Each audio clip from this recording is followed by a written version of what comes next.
때문에 광주 때문입니다. 광주가 북고이잖아요. 정말 공부가 쉽다고 생각합니다. 요 번역 단위로 예산을 개정하고 지역이 스스로 결정하고 발전을 추진해 나갈 수 있게 해야 됩니다. 그런 정부를 에코산업 메이커로 만들고 싶습니다. 자유 대기업 유치를 통해서 생명의 산업을 중심으로 만들도록 하겠습니다. 민주당 분위기도 살펴보겠습니다. 민주당도 오늘 밤 마지막 TV 토론이 진행이 됩니다. 이런 가운데 내일 호남, 그리고 일요일에는 수도권과 강원, 제주를 끝으로 순회 경선도 마무리가 됩니다. 앞서 들으신 것처럼 세 후보 모두 민주당의 텃밭인 호남의 표심을 잡기 위해서 아주 특별한 공을 들이고 있는 모습을 볼 수 있었습니다. 그러나 일각에서는 호남 경선의 흥행은 조금 걱정된다, 이런 말이 있었는데 바로 그것처럼 민주당 권리당원 투표율이 충청, 영남보다 저조한 것으로 지금 나타났습니다. 물론 첫날 투표 기준입니다. 그래서 일각에서 이런 얘기도 나옵니다. 90%대 득표율은 어차피 이재명, 그래서 줄여서 9대명 기류가 당내에 강하다. 호남에서도 어차피 뭐 이재명인데 라면서 투표율이 떨어진 게 아니냐. 또는 최근에 4.2 재보궐선거에서도 그랬고 호남 민심이 좀 민주당에 좀 실망한 경향이 좀 보인다, 뭐 이런 분석도 있었거든요. 이런 것들이 복합적으로 작용한 건가요?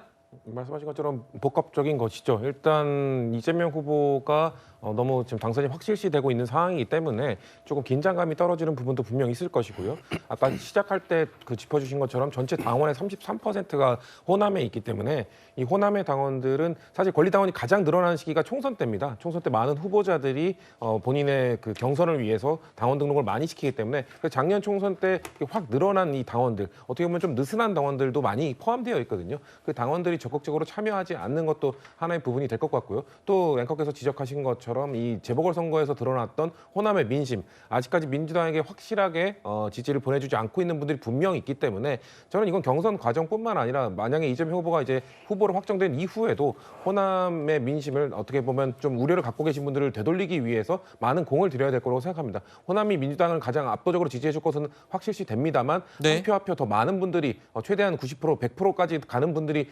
투표장까지 향해 주는 게 중요하기 때문에 그런 것들은 아마 이번 그 투표율을 통해서 드러난 문제점들은 당에서 남은 기간 동안 보완해 나갈 거라고 생각합니다. 네. 이재명 후보는 지금 혹시라도 말실수할까, 혹시라도 부정적인 일이 발생할까 굉장히 조심조심하는 상황에서 지금 혹시라도 또 호남 민심이 등을 돌리지는 않을까 걱정하고 있는 상황이죠.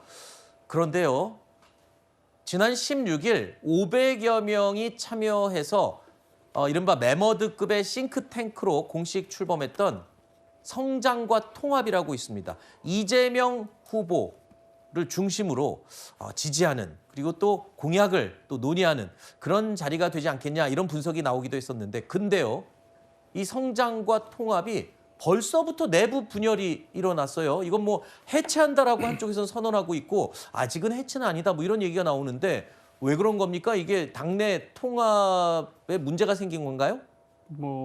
이 경고음은 계속 들리고 있었습니다. 네. 그래서 이재명 후보 캠프 쪽에서도 유의하라는 메시지를 계속 보냈던 것 같고요. 그런데도 아마 거기 여러분들이 있지만 이게 내부의 어떤 조직의 갈등 이런 것보다는 이 주도하는 몇 분간의 문제가 생겼던 것 같고요. 이 싱크탱크를 자처하긴 했지만 말 그대로 자칭입니다. 어떤 이재명 후보에 대한 우호적 입장을 가진 학계 교수 또 전문가들이 모여서 네. 이재명 후보가 지금까지 추구해온 가치와 내용을 가지고 비전과 정책을 생산하겠다라는 목표로 출발은 했는데 이 과정에서 사실은 제일 중요한 건 후보라든가 캠프와의 긴밀한 소통을 통해서 해야 되는데 스스로 이 자생적 조직처럼 내용을 만들어서 이런 상황으로 가다 보니까 네. 문제가 계속 양산이 되고 있었던 거고요.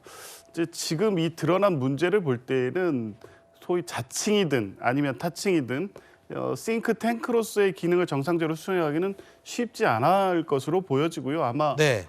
이재명 후보 캠프에서도 그런 요구를 한 것 같습니다. 그러니까 이제 그 안에 소속돼 있던 개별적 교수들이 다른 방식으로 이재명 후보의 정책 어떤 개발에 도움은 될 수 있을지언정 선장과 통합이 이재명 후보의 뭐 공식적인 싱크탱크로서의 계속적 기능을 하기는 현실적으로 좀 어려워졌다 그렇게 봅니다. 알겠습니다. 안 그래도 지금 몸을 사리고 있는 이재명 대표 입장에서는 글쎄요, 이런 일들이 좀 안 일어나기를 바라는 그런 것들이겠죠.